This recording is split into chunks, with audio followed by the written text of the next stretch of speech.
Oui, c'est vrai que moi, de façon, je suis passé ici vers 10h30 parce que j'avais des partenaires du ministère de l'élevage, de l'agriculture et de la santé à Enamport. C'est vers 13h que le gardien m'appelle. M'appelle pour me dire qu'il y a donc effectivement un accident ici au niveau de la décharge. Alors quand je suis arrivé, le premier constat, c'est que le gardien m'a dit effectivement, quand il est venu le matin, il a trouvé le camion ici garé.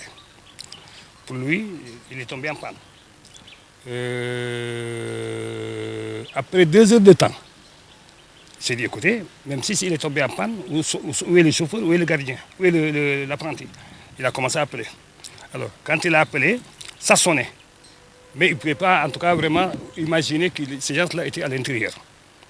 Alors, maintenant, entre-temps, sa famille aussi, quand ils se sont rendus compte qu'ils ne sont pas au Cap, parce qu'en réalité, le camion est venu ici vers 17h hier, nettoyer son camion, parce qu'effectivement, il avait un marché au Cap, un marché d'arrosage.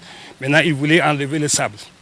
Alors, quand il est arrivé, quand la famille, effectivement, s'est rendu compte qu'ils ne sont pas au Cap, ils se sont venus, ils sont donc dépêchés, en tout cas une délégation ici.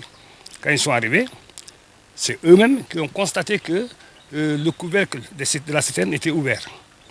Ils sont montés, c'est en ce moment qu'on a constaté qu'effectivement il y avait d'abord l'homme sans vie qu'on vient donc d'évacuer et son apprenti qui lui vraiment, en tout cas continue à respirer toujours. On l'a sorti, on l'a amené à l'hôpital. Qu'est-ce qui s'est passé réellement? Nous pensons que c'est l'ammoniac. Parce que même les sapeurs et les services d'hygiène qui sont descendus pour sortir le corps, on dit qu'ils avaient même des problèmes de respiration. Bon, maintenant, est-ce que ce n'est pas cette version? Donc on pense que c'est des bandits qui les ont vraiment frappés et les mettre à l'intérieur. Je ne saurais le dire. De toute façon, nous constatons que, puisque effectivement, ils ont leur argent. Le chauffeur, il a 49 000 avec lui et 49 000 et 2 350. L'apprenti a 22 300 et quelques. Donc, nous pensons que si effectivement c'était des malfaiteurs, non seulement effectivement après l'agression, leur argent. Voilà en tout cas nous ma compréhension.